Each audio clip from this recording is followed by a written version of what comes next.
4 साल बाद एलन आखिरकार अपने घर वापस आता है। उसे देखते ही उसके मम्मी पापा बहुत भावुक हो जाते हैं। एलन अपने साथ काफी सारा सामान और कुछ उपहार भी लेकर आया था। इसके बाद उसकी मुलाकात अपनी छोटी बहन से होती है, जो अब काफी बड़ी हो चुकी थी। बातों बातों में एलन अपने माता पिता को बताता है कि अब वो सिर्फ एक साधारण गांव का लड़का नहीं रहा।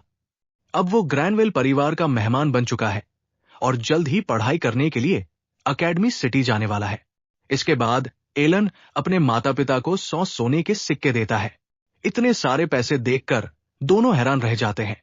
लेकिन असली सरप्राइज तब मिलता है जब एलन बताता है कि उसके पास अभी भी 600 सोने के सिक्के बचे हुए हैं, जो उसने मिथ्रिल आर्मर बेचकर कमाए थे।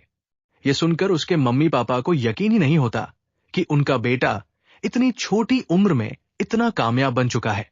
आखिर में एलन अपने परिवार से भावुक होकर विदा लेता है और वादा करता है कि अकेडमी जाने के बाद भी वो उन्हें कभी नहीं भूलेगा और एक दिन जरूर वापस आएगा।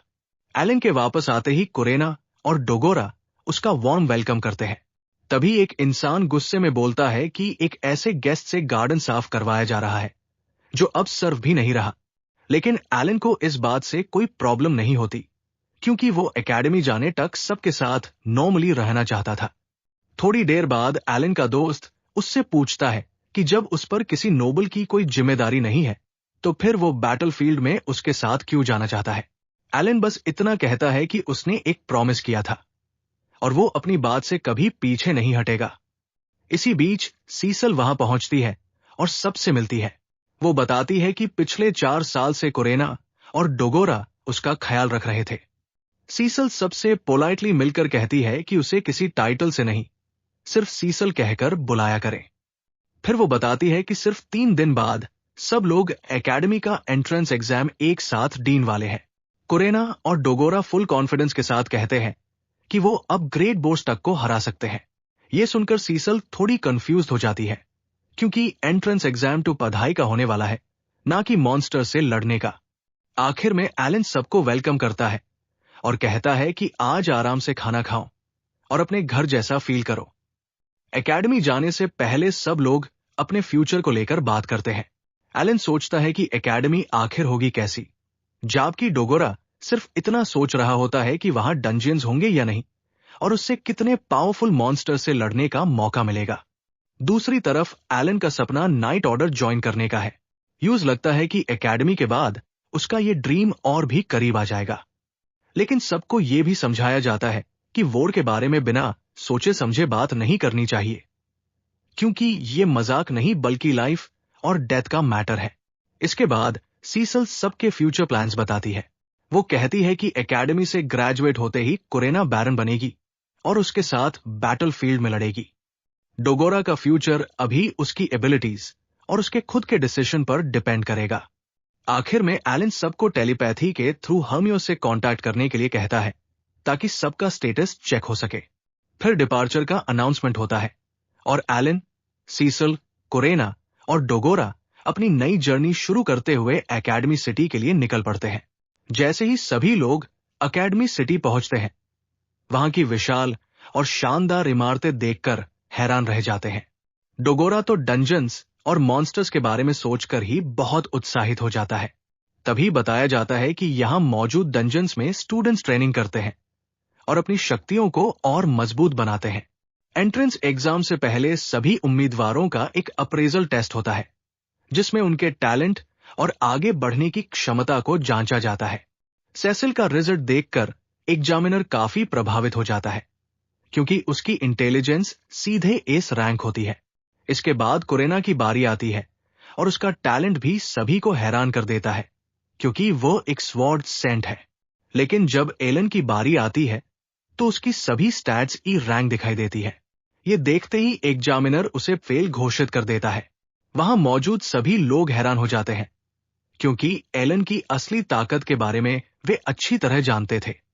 हर कोई यही सोचने लगता है कि इतना शक्तिशाली लड़का आखिर ई रैंक का कैसे हो सकता है। तभी अचानक लेजेंडरी हीरो हर्मियोस वहां आ जाता है। वो सबके सामने बताता है कि एलन ने इतनी छोटी उम्र में अकेले ही एक खतरनाक मर्डर गार्शो मॉन्स्टर को हरा दिया था। ये सुनते ही एग्जामिनर्स और वहां मौजूद बाकी लोग पूरी तरह हैरान रह जाते हैं। हर्मियोस खुद एलन का स्टेटस देखकर समझ जाता है कि उसका टैलेंट बिल्कुल अलग है और सामान्य अप्रेजल उसकी असली ताकत को दिखाने में नाकाम हो रहा है। इसके बाद एग्जामिनर एलन से अपनी समनर पावर दिखाने के लिए कहता है, लेकिन एलन सीधे मना कर देता है और पूछता है कि आखिर ये आदमी है कौन। तब हर्मियोस मुस्कुराते हुए अपनी पहचान बताता है और कहता है कि वो इस किंगडम का हीरो है। इसके बाद हर्मियोस का स्टेटस देखा जाता है, जिसमें उसकी लगभग सभी क्षमताएं ए और एस रैंक की होती है। इससे पता चलता है कि उसकी ताकत खासतौर पर शारीरिक हमलों पर आधारित है।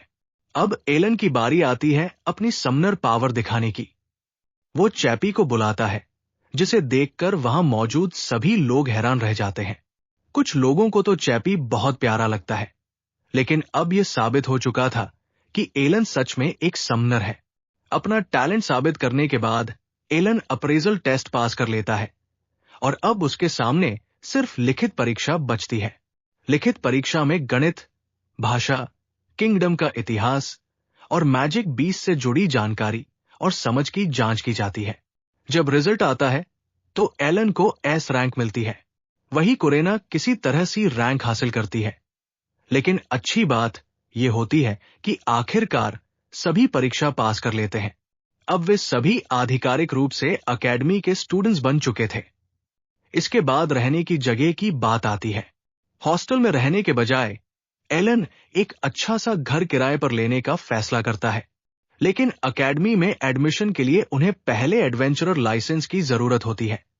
इसलिए सभी एडवेंचरर गिल्ड पहुंच जाते हैं। वहां उन्हें बताया जाता है कि एकेडमी सिटी से 3 तरह के डंजन्स में जाया जा सकता है, सी रैंक, बी रैंक और ए रैंक। हर डंजन की सबसे आखिरी मंजिल पर एक शक्तिशाली बॉस होता है, जिसकी रक्षा में एक ट्रेजर चेस्ट मौजूद रहता है। इन चेस्ट से कई दुर्लभ आइटम भी मिल सकते हैं। ये सुनते ही एलन काफी उत्साहित हो जाता है, क्योंकि उनमें से एक खास दुर्लभ आइटम उसे हर हाल में चाहिए। इसके बाद एलन गिल्ड से 10,000 डी रैंक मैजिक स्टोन्स इकट्ठा करने के लिए कहता है। उसका असली लक्ष्य एकेडमी में बिताए जाने वाले 3 सालों के दौरान करीब 20 लाख मैजिक स्टोन्स हासिल करना है। एडवेंचरर लाइसेंस मिलने के बाद सभी एक साथ डंजन एक्सप्लोर करने के लिए अपनी पार्टी रजिस्टर करवाते हैं। एलन अपनी पार्टी का नाम हाई गेमर रखता है। जब उससे इस नाम का मतलब पूछा जाता है तो एलन बताता है कि हाई गेमर वो होता है जो ताकतवर बनने के लिए अपना सब कुछ दांव पर लगा देता है और अपनी कला में महारत हासिल कर लेता है। अपनी पिछली जिंदगी में एक कंपनी कर्मचारी रहते हुए एलन कभी हाई गेमर नहीं बन पाया था, लेकिन इस नई दुनिया में अब उसका सिर्फ एक ही लक्ष्य है, सबसे ताकतवर बनना। इसके बाद एलन और उसकी पार्टी हाई गेमर्स पहली बार एक सी रैंक डंजन में जाने का फैसला करती है।